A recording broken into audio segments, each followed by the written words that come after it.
Tell Me Everything with John Fugelsang on Sirius XM Progress 127. At 866-997-4748, 866-997-GRIT. You may have heard about this recent physical confrontation involving this delegate from Maryland, Gabriel Acevero. He's the first ever openly gay Afro-Latino ever elected to the Maryland House of Delegates. He's a member of the Good Trouble Network. And amidst this altercation, according to GLAAD's alert desk, anti-LGBTQ incidents targeting state and local government officials increased 57% between 2024 and 2025. I'm going to say that again. Anti-gay incidents targeting elected officials who are under the LGBTQ rainbow went up 57% between 2024 and then Donald Trump's first year of his second term. Research from Princeton's Bridging Divides initiative found nearly 75% of local office holders report threats and harassment have made them less willing to work on controversial issues or seek higher office. And as we have seen from having the first openly transgender member of Congress, the harassment and hate never seems to stop. I am so pleased to welcome back to the show Dr. David Johns. He's the CEO and Executive Director of the National Black Justice Collective, a civil rights org dedicated to the empowerment of Black, lesbian, gay, bi, trans, and queer people, including people living with HIV/AIDS. NBJC's mission is to end racism, homophobia, and LGBTQ bias and stigma. Dr. Johns, so nice to have you back with us. How are you, sir? I'm thankful for the invitation to come back. I'm also thankful for all of the work that I witnessed you doing across networks to speak truth to power. So thank you. Coming from you, that's a real honor. Thank you very much. I'm just a charming sociopath trying to con people. So I'm so happy to see you. Before we discuss the recent events involving the delegate, Mr. Acevero, I just want you to let our audience know about the mission of the National Black Justice Collective and why this issue is so important to your organization. Yeah, you know what, John, I appreciate you asking me this question the week that I had the great fortune of delivering a talk at Home Court, which is a public pavilion at the Obama Presidential Center. This was the first public convening since the center was opened. And I was invited by Kellogg to give a talk thinking about the future. And the prompt was, it's 10 years in the future. Things have changed dramatically. What's the one thing that we need to do now? And my answer was, we need to teach the babies to play. And it was a beseechment to adults, funders, practitioners, parents, caring, concerned adults to play with children, but also to play in an effort to reclaim what often gets schooled out of us, this sense of Yes. joy and imaginative possibility. Yes. And I centered the story of someone I met while working for Barack Hussein Obama and his fabulous wife, Michelle Yvonne Robinson Obama. She was then a 16-year-old, she's now 16, she was then 6, and she wrote a book called Princess for a Day, a brilliant young woman called Jordan, not called, her name is Jordan West. And the short version of the story, John, is that we created an event 10 years ago at the White House where we invited 115 Black and Latina girls who experienced the child welfare system in this country to be princesses for a day. And the vision of this young girl who did this for her 6th birthday. And one of the gifts that we gave them was a tiara. There's now an artifact, one of those tiaras exists in the library. And my ability to sit with a brilliant young person who is thinking about their future and who now has this anchor and said to me, you know, my children and their children might one day be able to see this thing too, to show up and be able to protect space so that this young person who saw into a future, their ability to write their own story. We exist such that all of our babies, but especially our babies who are marked by the socially constructed stigma attached to difference, whether that be racial and ethnic or connected to social things like sexual orientation, gender identity, and expression. Our job is to advocate such that all of us can get free. I hope that that made sense anchored in that story. Absolutely. That's very beautiful. I mean, yes. And of course, it's going to take a lot of men reorienting themselves back to a commitment to our common humanity to get to that place. And that's what that's what I dream of. I was shocked by this information from GLAAD's alert desk Yeah. that anti-LGBTQ incidents going after state and local elected officials went up 57% between 24 and 2025. Dr. Johns, what does that jump in 1 year tell us about the current political climate?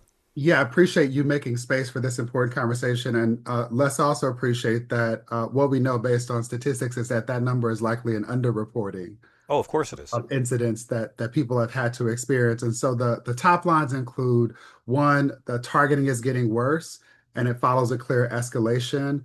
Rhetoric becomes policy, policy becomes permission, and then permission becomes action.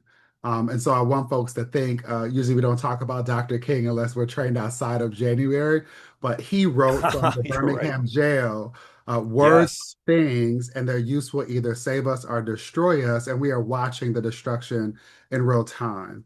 And so some of this for me is also connected to us following the legislation. As you have provided me space to talk about on this platform, there continues to be an increase in the proliferation of bills targeting LGBTQIA plus people, ideology, histories. The vast majority of those bills target transgender people. The vast majority of those bills target transgender students, children who are not Yep. old enough to vote. Yep. And so, very much related to the stats that you've offered, there were 510 anti-LGBTQ bills recorded in 2023. That increased to 533 in 2024, and that's jumped to more than 850 filed in April of 2025. And so, legislative hostility and physical hostility are not separate stories. They're the same story. And what's hard Yep. about this for me is Gabe, as I call him, Representative Acevero, is a friend. He is a co-chair of MBJC's Good Trouble Network, which is a network that exists because this targeting of elected officials continues to increase. And at the tip of the spear, it's sharpest for those who are both Black and publicly members of the LGBTQIA plus community. And so I want people to appreciate that this is not an isolated incident. Another member of the Good Trouble Network, Andrea Jenkins, she was the first transgender city council person elected in Minneapolis, representing the district that George Floyd was murdered in. She had a knife pulled on her while working in office. I think about another member of Good Trouble Network, Marie Turner. I want to say, don't get me to lie about the state that she represents. I want to say it's Midwest or used to represent, formerly elected official, but as an openly Muslim American and non-binary gender expansive elected official, they were targeted by their colleagues and isolated and prohibited from doing the job that their constituents elected them to do. And there's a long legacy of folks. This includes Harvey Milk. Again, we often don't think about him outside of June or Pride Month, but Harvey Milk was murdered inside of the San Francisco City Hall by a former supervisor, a man named That's Dan right. White. And so there's a long legacy of increased political violence, and I want folks to be aware of this such that it does not become normalized, such that it does not prevent elected officials who are public servants who want to do the job of serving a public and not grifting to the Yeah. tune of Felon 47 from serving a public office, very much related to the stats. When LGBTQ candidates decide to run, 1 in 3 receive death threats online, and fewer than 1 in 10 can afford private security. So, what we're Yep. also talking about is who can Yep. literally and figuratively afford to run in, That's I right. won't say his name, but some people would say that person's America. Yeah. Well, I mean, we trash that person's name all day long because we try to be moral on this show. But everything you just said, Doctor, I'm amazed to think about the level of, I guess I would call it stochastic self-censorship, Yeah, because the I mean, we've heard so many stories. The research from Princeton's Bridging Divides initiative found that nearly three-quarters of local electeds, right, they say all these threats and harassment make them less willing to tackle controversial issues or even that's seek higher office. And that right. seems to be the overall goal. I mean, it's not just intimidating, it's silencing them as public servants from fighting too hard to fight for people on the margins. I mean, it does seem like that's one of the parts of it. And I wonder, what does that mean for American democracy when these threats are there just to try to scare these representatives from actually doing any representing? Yeah, the hard part about naming things a thing. One of the goals of stochastic or state-sanctioned violence, very much connected to totalitarian regimes, is to frighten folks.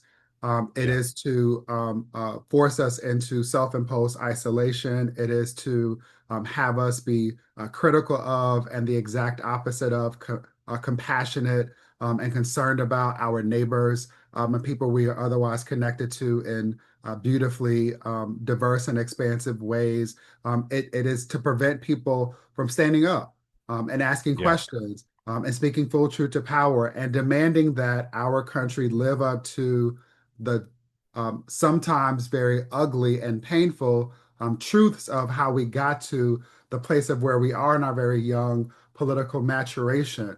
And so I want people Yes. to appreciate that while we started with the story of Afro-Caribbean elected official in Maryland, and I then introduced a few other Black queer elected officials, that it's not isolated to just those of us who some people might dismiss our pain because of how stigma and stereotypes work. So Of course. in Yeah. June of 2025, Pride Month, Vance Luther Bottler disguised himself Yep. as a law enforcement official and killed Speaker Emerita Melissa That's right. Hortman and her husband in their home after stalking them. He injured State Senator John Hoffman and his wife and had a hit list of nearly 70 elected officials that was recovered from his vehicle. U.S. Senator Tammy Baldwin, a former a military official, service Mhm. person, a champion living with a disability, the nation's first openly lesbian senator, was also on that list. And so this is That's right. specifically designed to force otherwise good candidates from running at a point in time in which a lot of people are enriching themselves and prioritizing greed and grift. And this also has an impact on those of us who will never listen to the call or the whisper to consider running for office. And so I want to remind folks that That's right. Alex Preti was murdered for standing up for citizens while we are still arguing about political values. I want folks to be clear about the fact that in this moment, the Supreme Court is taking advantage of a lot of power that wasn't ceded to them because Correct. elected members of the legislature at every level are abdicating that responsibility. And there are folks like Alex Preti who doesn't fall into the social constructed categories that people might otherwise, again, easily dismiss violence, Yes. static violence against. I'm talking about somebody who is white, who is not queer that we know of, not a Yeah. Of racial or ethnic minority member, course. who is not here and who should be here to have this conversation with us. And so this affects all of us in the spirit of the poem, and then they came. It really makes me think about the fact that, you know, black LGBTQ elected officials always have to navigate multiple forms of discrimination simultaneously, right? I mean, and I mean, you know, LGBTQ people tend to be minorities within every minority. So there's so much intersectionality that most mainstream Americans can't appreciate, aren't even aware of. But it really does seem like a lot of black LGBTQ candidates are facing barriers before they even get elected. Oh, absolutely. I'm thinking in this moment about two additional members of our Good Trouble Network, both located in Florida. And a lot of folks who follow politics know that there's an adage that however goes Florida, there goes the rest of the country, at least there goes the South. And so at this point, Upstate Senator Chevron Jones and House of Representatives member Michelle Rayner are both running for higher office. Chevron is running for the seat that was occupied by Congresswoman Frederica Wilson. And in addition to the violence connected to not only rhetoric but physical actions, it is much harder for Black LGBTQIA plus elected officials and or people seeking to become elected officials to raise the kind of money often required Yes, to run of for course. office and develop the kind of campaigns that break through in this moment, right? We're having this conversation post Citizens United, where we continue to have this moment where they're like, this is the most expensive campaign cycle, or the most expensive seat, or the most expensive anything in this moment, and at a point in time in which another centennial marker. I'm thinking about this on the precipice of America giving itself a birthday that it doesn't deserve. It feels like every 100 years we coin a new way for people to demonstrate how privilege works to help hoard wealth. And Elon Musk, as someone who inherited a lot of privilege, just became a Mm-hmm. trillionaire. This is after the Mm-hmm. Reconstruction era, where we minted millionaires for the first time. My hope is that we, while celebrating, not celebrating, while putting Yeah. down the tendency to celebrate this myth that has been created about individualism and the pursuit of capitalism, that we replace this with what needs to be at the center of community. And these barriers to people running for office and doing the job of serving the plurality, the, the, the, the, the mass of us will continue to be the thing that keeps so many of us from not only being free, but thriving and experiencing joy in the process. Amen. Dr. David Johns is the CEO and Executive Director of the National Black Justice Collective. Dr. Johns, how can our listeners follow you and learn more about the NBJC's work? I very much appreciate that. We are on the internet at nbjc.org. We are across social platforms at NBJC on the Move. I am in most places, Dr. David Johns, and you can also listen to the podcast, which is Teach the Babies. Thank you, John, for creating What a space for me. pleasure. Good to see you, sir. Thank you for joining us. Quick break. Back with your calls in just a moment. We are live and interactive at 866 997 4748. This is Progress.